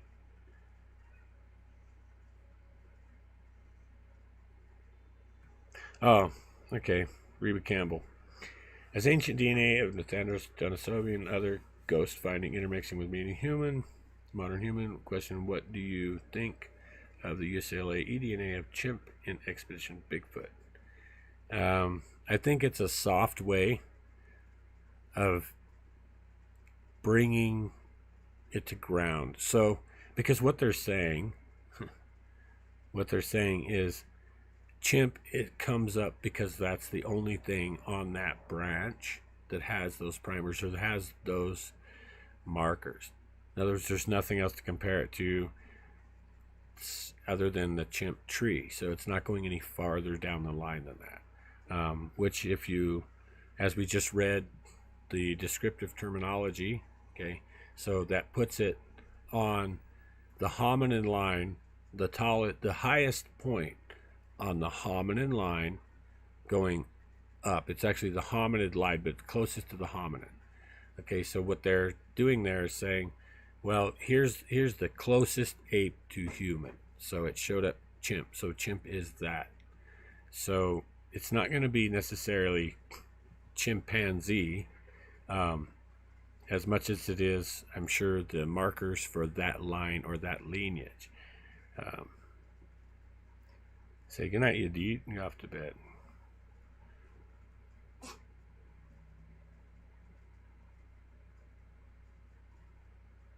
Okay, we're going to go ahead. It says, if you need help with any photo you have, you'd like to more clarity, you can connect with me. Oh, thank you, Rainbow Bean Raven. Excellent. You know what? We'll do that in the near future, maybe. And I'll also, if you're into that photo analytical work, I'll turn you on to a different process as well that I haven't really shown anybody. And that deal, I didn't want anyone else running off with it like they usually do to all of our research and our research techniques. But there's a way to vector scope, 3D color map frequency, and identify a Bigfoot in pictures based on not the visible color, but the vector scope reading, and I'll share that with you. But yeah, I do have we do have videos that we'd love to have you work on. That's great. Do I believe they mimic sounds? Yeah, they can mimic anything they hear. Yeah, Mark, porcupine quills are definitely rougher out, and that's what I will find that eventually for you guys as time progresses here, because it really is it's an impactful in more than way than one thing for sure. So, but let's see what else we got going here, and then we'll jump into the anthropology part of this. It says, oh, I said, where can I hear that? Okay, so pretty well caught up. Let me check you and show you something else here. We're just gonna let's reduce this. So here's what we're looking at. So this is the modern curriculum on anthropology. So if you go take anthropological courses right now, this is going to be what you get. So through the lens of anthropology, an introduction to human evolution and culture, Robert J. Muckle, Laura, blah, blah. Okay, so this University of Toronto Press, Toronto, Buffalo, London. This is what we're looking at as far as that goes. This is the chapter. We are primates, primate background. Okay. Look here, we're not alone. We share our taxonomic order with about 500 other species of animals. Okay, species of mammals, I should say. Okay, doesn't just say primates. Something very, very important later on. Oops. Now, we're going to run into... This is where we say, now this is in the modern anthropology, so knowledge of primate biology, primitive evolution, and primate behavior can be used to deconstruct popular notions of primates and primate-like beings. A good example of this is applying knowledge about primates to reports of Bigfoot, as demonstrated in box 2.5. Based on anthropological knowledge of primates past and present, most anthropologists doubt Bigfoot is real. Those who do believe in it usually suggest it's a remnant population of Gigantopithecus, the largest primate that ever lived, at least that they know about. Of course, the fossil, I'm going to stop right there, because the fossil record is an extremely poor representation of what has been alive. And I'll tell you that it's a simple one to comprehend. If chimpanzees, okay, had gone extinct 300 years ago, they would have been mythology. We may have never known they existed, okay? Period. Because only one little fragment of a chimpanzee jaw is all that's ever been found in history. Okay, and it's 1.5 million years old. Now, you know tens of millions of chimpanzees have lived throughout the time of the chimp, yet only one small remnant of a jaw fossil. Fossils are a horrible indicator of what lived here before. They're the greatest thing we've got, but they're horrible. So you're talking maybe 1/15 of the species that we actually see. Okay, so to think that the largest primate that ever lived, we have no clue that's true. We have no clue. That's purely supposition. So when they write things like that, you need to be aware of that, because they don't know that. No one can know that. It says Gigantopithecus lived in Asia, but some believe it may have migrated to North America along with many other animals, including humans, during the last stages of the last ice age. And of course, it could have come before that. You know, who's to think that it came at that time? It could have come at one of the times before that in the last several million years. You know, the chimp lines are millions of years old. They didn't just get here. Now we're going to take a look here at how much they dedicated to Bigfoot in the anthropological look here. Now, you can see that this isn't just a joke. They've actually considering this. It says most anthropologists doubt such a creature exists. Studies of non-human-like primate behavior simply do not support it. Of the approximate 500 species of primates, humans are the only one that is bipedal. That is important. Humans are the only one that is bipedal. Humans. Why would we think a Gigantopithecus is Bigfoot? Has any of these people ever been around a Bigfoot? They're bipedal. They're as comfortable in bipedism as we are. Maybe more. They walk smoother. They don't undulate. They don't sway. They're more fluent. They obviously travel more efficiently without all that external motion. Okay. As a biped, I'm going to tell you right now, if it's a full biped, fully bipedal, it's a human. Okay. It's not Gigantopithecus, unless Gigantopithecus was an early type of human. Do you understand where we're going with all this yet? Now, I'm going to show you the last. You guys can go back and read this all you want to. I'm going to show you the last paragraph here, because being a code reader, okay, I've read code and deciphered code and transcript thing all my life, and I'm telling you, the way you do it is you go to the last 3 sentences of the last paragraph, and it'll usually break the entire code, even if it's in a book. Okay, believers should be aware that if they do cite Bigfoot, they should probably leave it alone. It probably isn't a human-like ape. If it exists, it is probably human who wants to be left alone, and no one should do it harm. Recall that if a primate is bipedal, as Bigfoot is typically reported to be, it is classified as human. Period. Okay? This is the point. Look where we're getting this. Okay? This is the latest. Tara's taking anthropological courses right now. This is right now. Okay? Do you understand what they're saying here?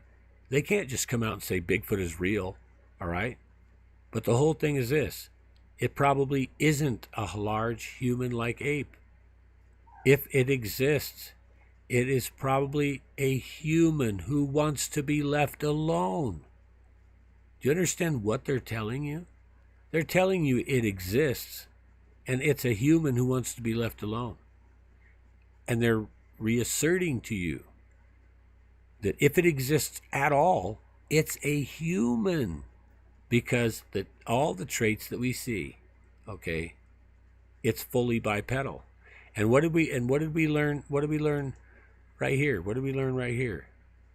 Okay, we learned that humans are the only, of all species of primates, humans are the only one that is bipedal.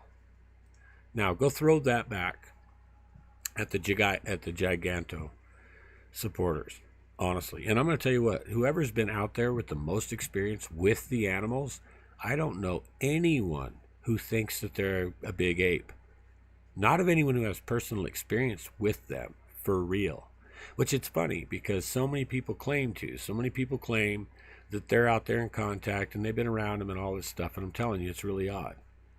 Because every person that I know has actually been there, and myself included, we all think the same thing. We've all seen the same things, okay? None of us are confused about it and making all these wild suppositions and having to make a bunch of dramatic, climactic excuses for this behaviors and traits and all this that they're putting on them.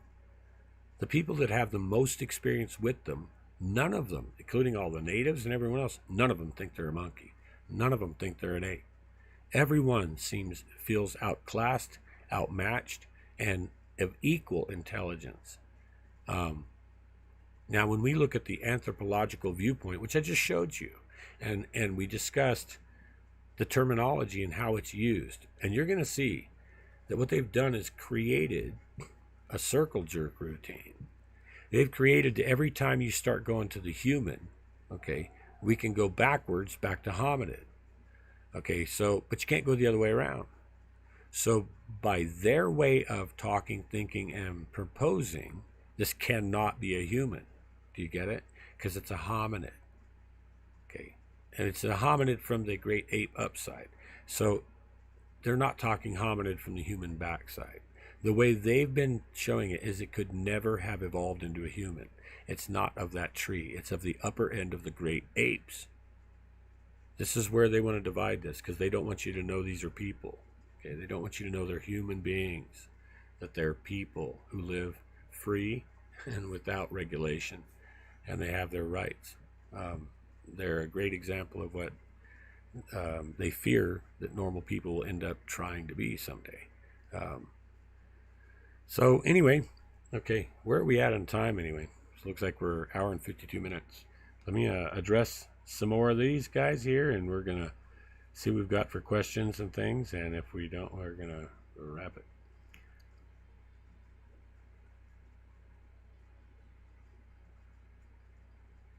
Yeah, I know. That's what the whole thing about Illinois Sasquatch, that's kind of what my whole deal with Gigantopithecus is. There's not enough of one ever been found to dictate where it fits anywhere. It's almost complete supposition across the board. Everything from, well, basically everything. The only thing they can't suppose is the fragment of jaw that they've got. They don't know overall what skull that went to. Even though they can see muscle attachment points, hinge points, leverage points, and they can map and model that, that's true. But that doesn't tell you anything about the size of the brain cavity, the shape of the head, the shape of the facial structure. It doesn't say anything about any of that. Now, and when I see the Gigano fragment and the supposition, they don't even show the same type of teeth we have.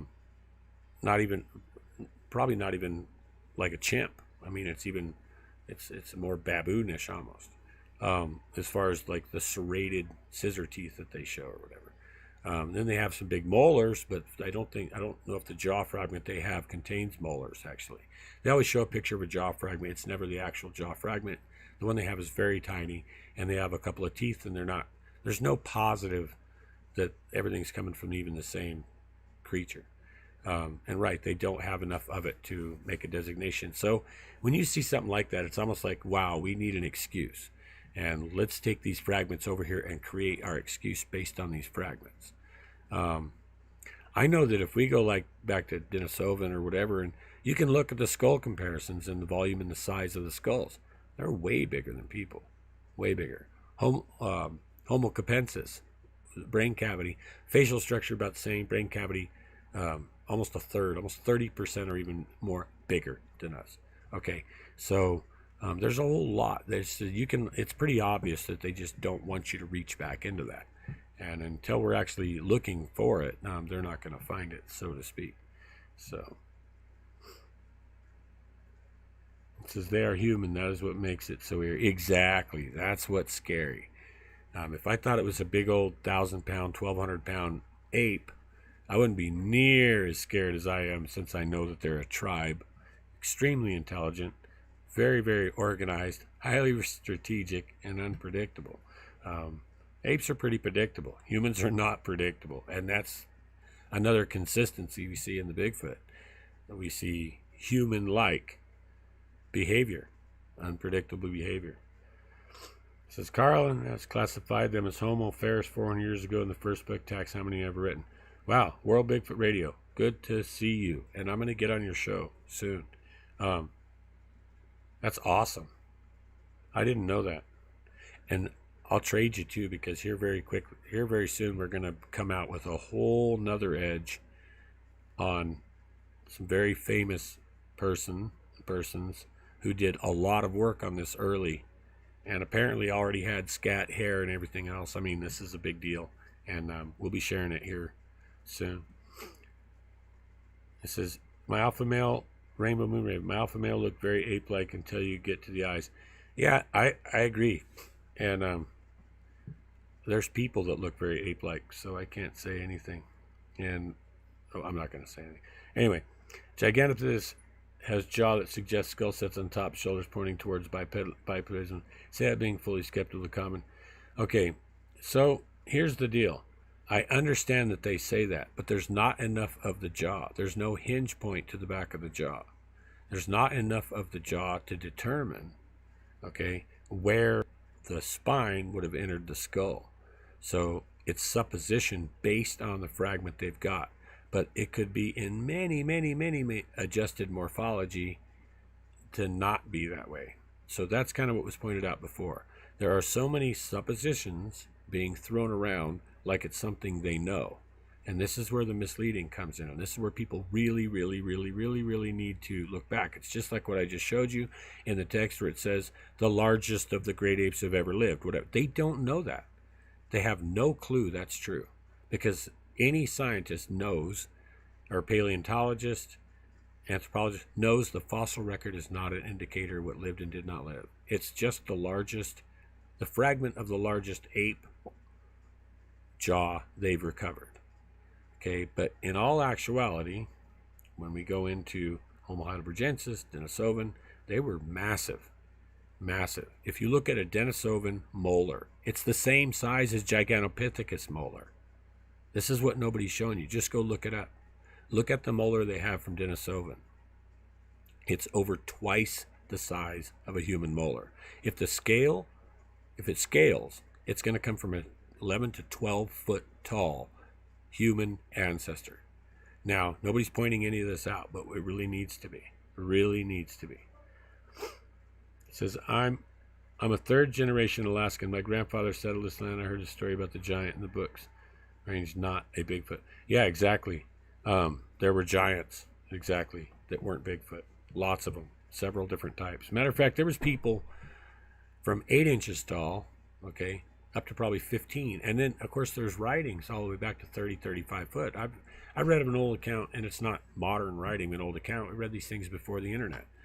This is historical account about one king who requested armed forces from another king because they wanted to get a giant off their boats in the harbor because it kept sinking the boats, and he stood over 30 foot tall.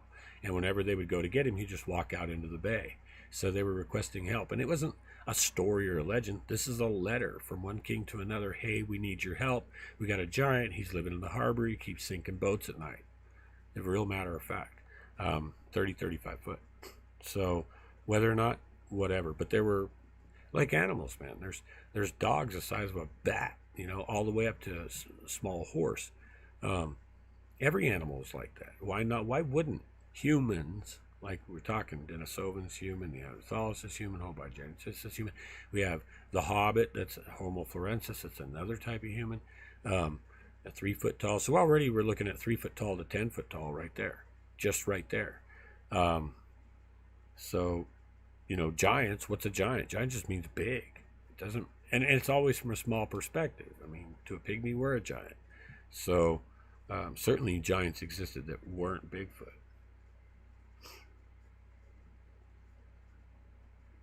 Matter of fact, and I've heard some kick-ass stories come out from the Algonquin and the Inuit both about giants in Alaska, and really cool stuff, like really cool. We'll go into it another show. Of course, we could do this forever, but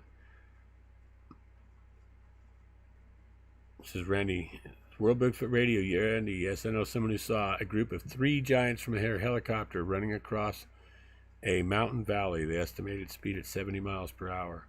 Yeah, and those could have been Bigfoot. And then I know they can move.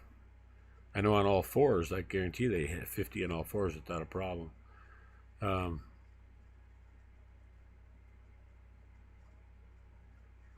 Let's see, them and us. Maybe Danny was on to something. What are you guys' opinion on his interpretation of Neanderthal? I'd have to check it out. Not sure what Danny's anything is.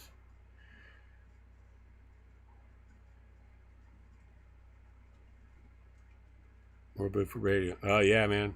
Well, you'll get me. So, you will. I had already kind of promised Wes that I do Sasquatch Chronicles, so please don't take it personal. I want to be on there with you, brother. I'm actually really looking forward to it. I told Tara the same thing. So, because I feel like we'll get along. What would something eat 15, 20 foot tall? Well, that's the thing. That's why they're not around anymore. They said they were eating everything. They said they ate all the animals. They were eating the people. They were eating everyone's stores out of the whole thing, raiding villages, killing everybody to take and feed, and now they're not around anymore. So, I don't think they ran out of food. Okay, so if they're fully human, how is it people have woo experience in orbs and cloaking? Reba Campbell, you need to go back and watch my video called Straight Talk from the Bush, episode number 2, and I address that stuff. And straight up. So, I mean, just, you need to go watch it. That's going to take me 45 minutes to give you a coherent answer. And I don't think we're going to push this one that far. You're also welcome to contact me on the backside, and I'll help you with that, because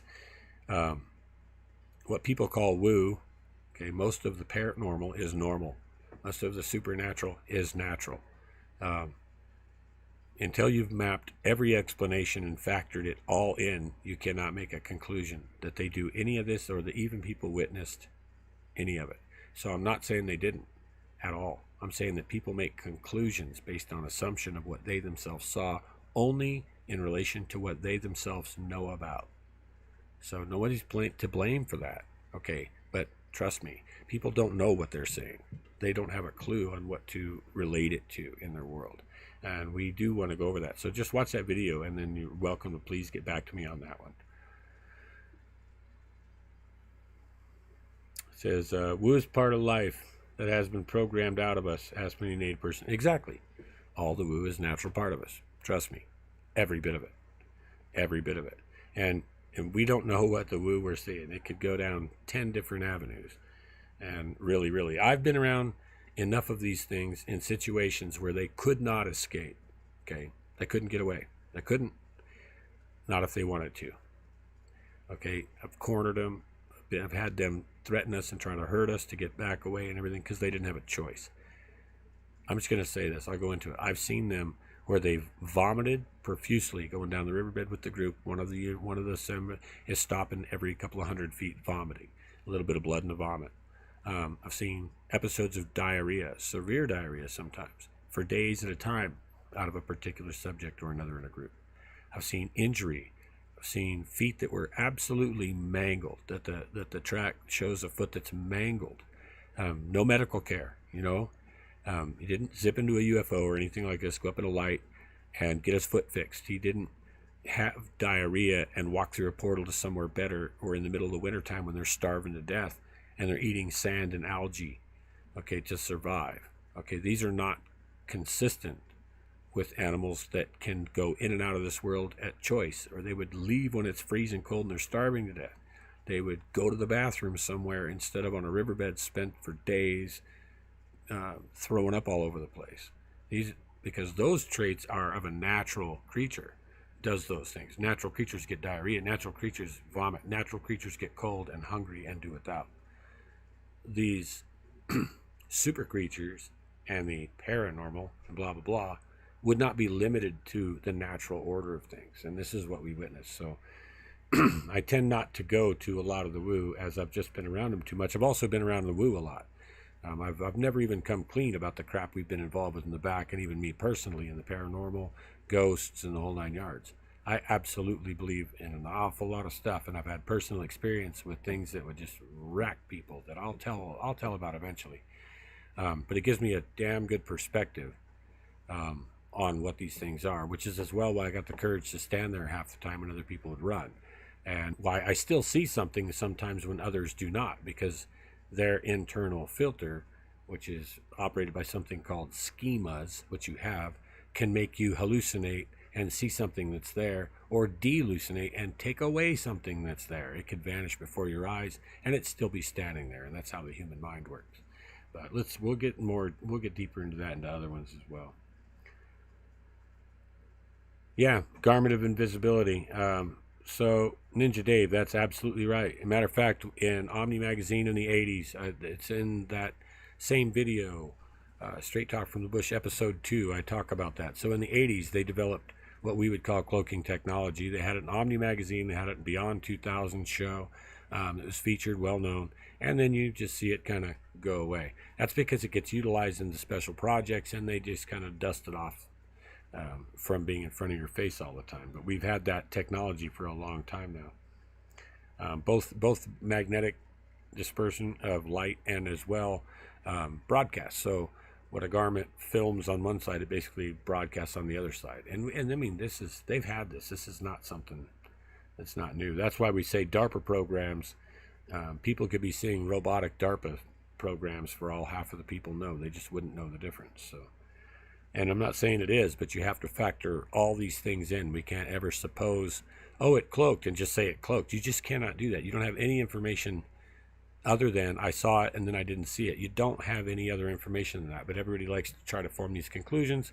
One guy says it, 30 people follow it, and now all of a sudden it's something they can do, and everybody's fighting about it. That's the whole point. Everybody would quit supposing, stick with what we know, stick with what we personally see and can back up and validate that makes sense. Okay, so things that don't make sense are not true. Truth always makes sense. We'll get to answers very quickly, and there won't be a reason to fight. Remember, there's probably a lot of people creating a lot of this, running with the woo, to create division, to cause dissension, and spread counter disinformation and disinformation, to keep all this behind the scenes. They don't want this out, remember that. So,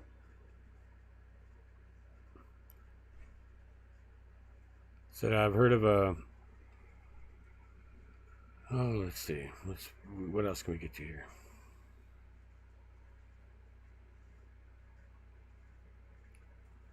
Wow, what was that, Richard King? Then they found 100 grays of 36-inch tall humanoids. They have an x-ray, had 2 vertebrae out of shoulder, dislocation, and a hatchet wound in his head, which just showed him the other day in Wyoming. Wow, that sounds crazy. You should zip that over to me at some point or another. Yeah, fishing, gaming, and guitars. Yeah, supernatural is real. That's just the facts, right? It actually is. So, supernatural. What does that mean? It's supernatural. So if it's natural, why is it super? It's actually just natural. Paranormal. If it's normal, then it's not para anything. This is what we've been talking about. So, people, if they believed they could, just simple belief, are capable of telekinesis, telepathy, all the above. People can do that. But why anyone thinks it's like some supernatural ability is because that's the way they promoted that in European culture, mostly on TV. Remember that only the Europeans are the ones who fought any of this. Worldwide, every culture on the planet talks all about these abilities, is fully aware of them. Hell, the Aborigines in Australia, if you go look at the book Mutant Message Down Under, which is an actual fiction or a factual account that they made her publish as fiction, but it is not. She discusses and they talk about it, but they talk all day. They talk in their heads all day. They walk all day talking in their minds. It's just what they do. Now, why would we call it paranormal?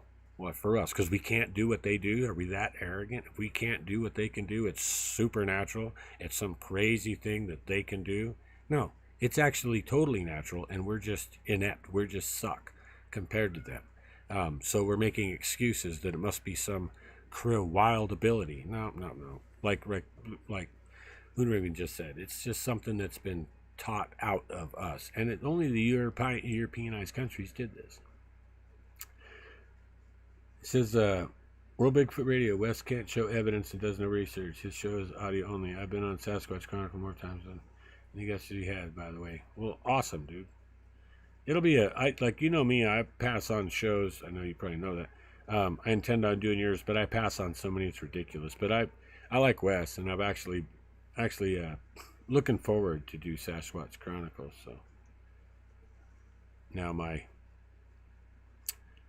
stream is not wanting to show me the chats anymore, you guys. I'm not real sure what it's doing here. That's one of the weirdest things I've experienced. Okay, let me see what we're doing. Okay, I have to change the configuration. So we're going to be cutting this pretty soon. I'm just trying to catch everybody here. Okay, so it looks like, well, European Christianity, Star folks, just it's not actually Christianity. So Christianity is a pretty interesting thing. There's no religion called Christianity, not truly. So there's a bastardized system that was put into place that they could use that as an excuse to control the people. That's true. Okay.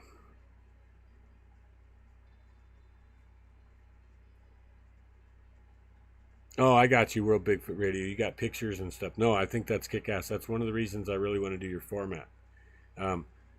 I don't know. I think I've only done a couple that didn't do any pictures.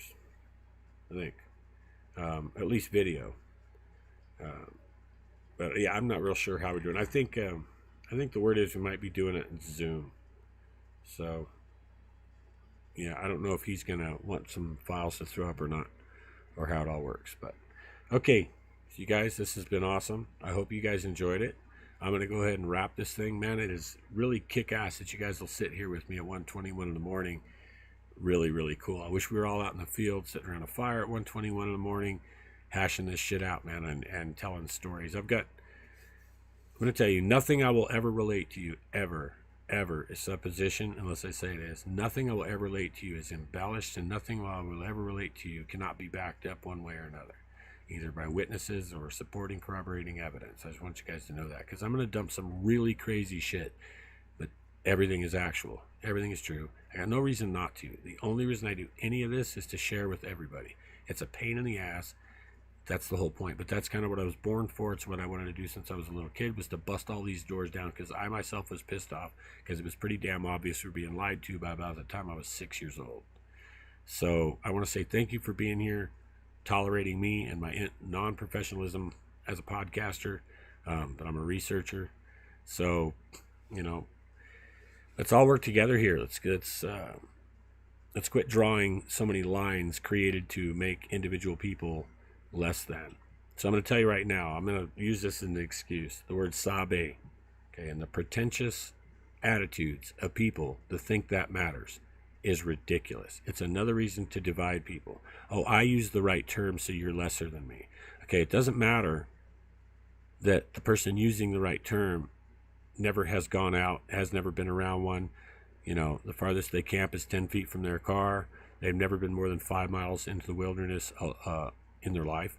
They've never been off a trail for a mile in their life. And they're going to tell someone else that they're not as qualified, or that their research isn't as valid because they use a certain word. I'm going to tell you what that is. People that make stipulations like that argue the details and the semantics, are trying to cover for the fact that they don't contribute. So they're trying to deflate those that do contribute and make them not good enough. Okay, but they are good enough because they use the proper political term. Anybody that's offended or thinks a Bigfoot would be offended because you're using the word that you understand and relate is ridiculous. I mean, they are nuts. Okay, they're not out there doing it. They're not contributing. They're not being a benefit to any of this of the understanding. All those people want to just cut and make sides and divide, because in the division there's distraction, and in the distraction you won't notice that they are nobodies and they're not contributing anything to the understanding. They're not doing the hard work. All the people doing the hard work, all the people making true contributions, do not give a rat's ass what you call them. Okay, because that word is a single word from a single language. Okay, it comes, matter of fact, I just saw someone break it down and actually show where it came from the other day. And it's disrespectful to say that term is more valid than any other term used by any other culture in the world. Okay, so best thing to do if you want to share information with the public is use terminology the public understands. There's no better way than to throw mud in the water and then start calling everything sabe, so nobody outside the little clique that gets it understands what the hell we're talking about. If we want to have integrity and we want to be transparent, we can't begin to use terminology that the general masses are not going to understand. Okay, so they understand Yeti, they understand Sasquatch, and they understand Bigfoot. Now, there's no better or worse term. That's ridiculous. That's like saying that rolled up tortillas should be used instead of burrito. I don't care what you are. If you know what it is and you can order it, and then you'll get your food and you'll eat it. It doesn't make a damn bit of difference. Okay, so the devil's in the details. Let's quit making lines to take sides on. Let's stick with fact. No more supposition. Let's take an honest look and look at things that make sense, not things we have to find excuses for, but things that are self-evident with reasoning. Okay, anyway, I love you guys all. You're all my big family. I dig it.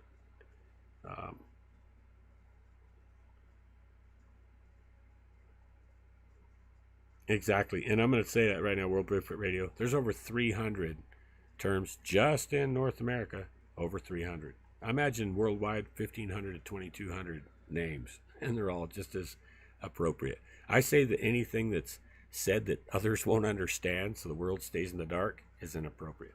Okay, you guys, Been an awesome night. Thank you very much. See where I can see my camera over here. There it is. Okay, thank you very much. I appreciate everybody being here. God, it's been good to see you guys. I wish we could do these a little earlier, but life is just busy mess. We will be getting out into the field more often, and it's just going to get better and better and better. Please, like I said a million times, what I need you to get, guys, I don't care. I don't need you to like me. I don't need you to agree with me. None of this crap. I don't need any of that, not one bit. What I do need you to do is share, because we're going to be putting out factual information that's not biased, it's not stirred, it's not colored, and you're going to hear most of this from the source here.